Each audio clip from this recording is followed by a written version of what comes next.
Madam ಒಂದು 5-6 ಮಂತಲ್ಲಿ ಗೊತ್ತಾಗಿದೆ.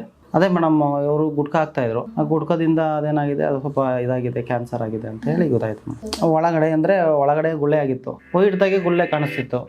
ಆದ್ದರಿಂದ ನಾವು ಕರ್ಕೊಂಡೋಗಿದ್ದು. ಅವ್ರು ಹೇಳಿದ್ರು ಆಮೇಲೆ ಇದು ಕ್ಯಾನ್ಸರ್ ಆಗಿದೆ ಅಂತ ಹೇಳಿ ಇದು ಮಾಡಿದ್ರು. ಸ್ಮೋಕು ಇಲ್ಲ ಮೇಡಮ್, ಅವರು ಬೀಡಿ ಸೇರ್ತಿದ್ರು.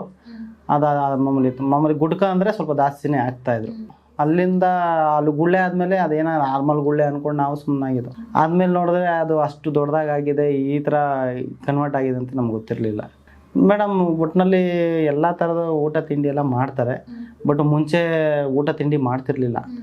ಅದರಿಂದ ಇವಾಗ ನಾರ್ಮಲಾಗಿ ಇವಾಗ ಸ್ವಲ್ಪ ಪರವಾಗಿಲ್ಲ. ಇವಾಗೆಲ್ಲ ಅಲ್ಲಿ ತೊಗೊಂಡಿದ್ರು, ಇವಾಗ ನಾವು ಅದಕ್ಕೆ ಇಲ್ಲಿ ಬಂದಿದ್ದೀವಿ. ಇವಾಗ ನಮ್ಗೆ ಗುಣ ಆಗಬೇಕು ಅಂತಲೇ ನಾವು ಇಲ್ಲಿ ಬಂದಿದ್ವಿ. ಸ್ವಲ್ಪ ಜಾಸ್ತಿ ಓಪನ್ ಮಾಡಲ್ಲ ಬಾಯಿ, ಲೈಟಾಗಿ ಓಪನ್ ಮಾಡ್ತಾರೆ, ಸ್ವಲ್ಪ ತೊಗೊತಾ ಇದ್ದಾರೆ. ಇಲ್ಲ ಓಡಾಡೋದೆಲ್ಲ ಓಕೆ, ಬಟ್ ಏನಂದರೆ ಒಂದ್ಸತಿ ಸ್ವಲ್ಪ ಸುಸ್ತು ಆಗುತ್ತೆ ಅನ್ನೋದೊಂದು ಇರುತ್ತೆ ಅವರಿಗೆ. ಒಂದು ಸ್ವಲ್ಪ ಒಳಗಡೆ ಸಂಕಟ ಆಗಿದೆ.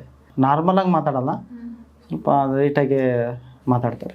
ಡಾಕ್ಟ್ರು ಚೆನ್ನಾಗಿಲ್ಲ ಆನ್ಸರ್ ಮಾಡಿದ್ರು, ಎಲ್ಲದನ್ನು ಕರೆಕ್ಟಾಗಿ ಇದು ಮಾಡಿದ್ದಾರೆ. ಇದೇ ಥರ ಮಾಡ್ಕೊಂಡೋಗಿ ಈ ಥರ ಮಾಡಿ ಅಂತ ಹೇಳಿದ್ದಾರೆ. ಆಮೇಲೆ ನೀಟಾಗಿ ಅದೆಲ್ಲ ನೀಟಾಗಿ ಎಲ್ಲ ಎಕ್ಸ್ಪ್ಲೇನ್ ಮಾಡಿ ನೀಟಾಗಿ ಹೇಳಿದ್ದಾರೆ ಮೇಡಮ್.